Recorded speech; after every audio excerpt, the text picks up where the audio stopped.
Et cette voix pleine d'émotions, celle de Céline Dion qui va nous rester en tête une bonne partie de la journée.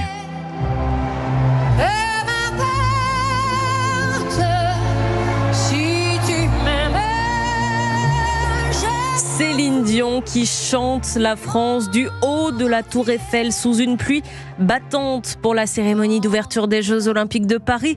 Et elle n'était pas seule. Lady Gaga, Aya Nakamura, Juliette Armanet, Philippe Catherine, Gojira, des artistes aux univers radicalement différents qui ont détonné lors de ce show le long de la scène. Bonjour Marie Jiquel. Bonjour Alban, bonjour à tous. Alors Marie, comme des centaines de millions de téléspectateurs à travers le monde, vous avez vous aussi suivi cette cérémonie hors norme, à couper le souffle.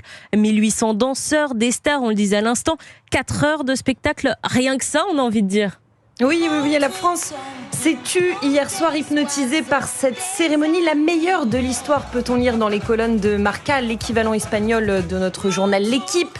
Une ouverture spectaculaire, tentaculaire, fantastique, élaborée, mais un brin long aux airs parfois d'Eurovision et gâchée par la pluie.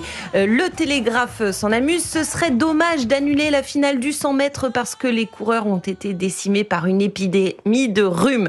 Voilà une cérémonie riche, sans mauvais jeu de mots, puisqu'elle aurait coûté entre 100 et 500 millions d'euros. Riche par sa proposition bigarrée, variée, de l'opéra Carmen à Lady Gaga qu'on vient d'entendre et sa reprise de Zizi Jeanmaire. Une performance classique du cabaret français, écrit-on dans le South China Morning Post. Un événement grisant, mais très politisé, présentant Paris et le pays via une histoire idéalisée, analyse-t-on en Italie, dans le Corriere della Sera. Plus Édith Piaf que Napoléon, la statue de Louise Michel plutôt que celle de Jeanne d'Arc. Enfin, vous l'avez dit Alban, la prestation magique de Céline Dion a ému le monde entier et surtout le New York Times. Une sorte de showgirl angélique rayonnant depuis les entrailles de la Tour Eiffel pour un retour triomphal sur scène. Une soirée baume au cœur, conclut El País, qui a eu un effet thérapeutique sur de nombreux Français après plusieurs semaines au bord de la crise de nerfs. Merci beaucoup Marie Jiquel. Alors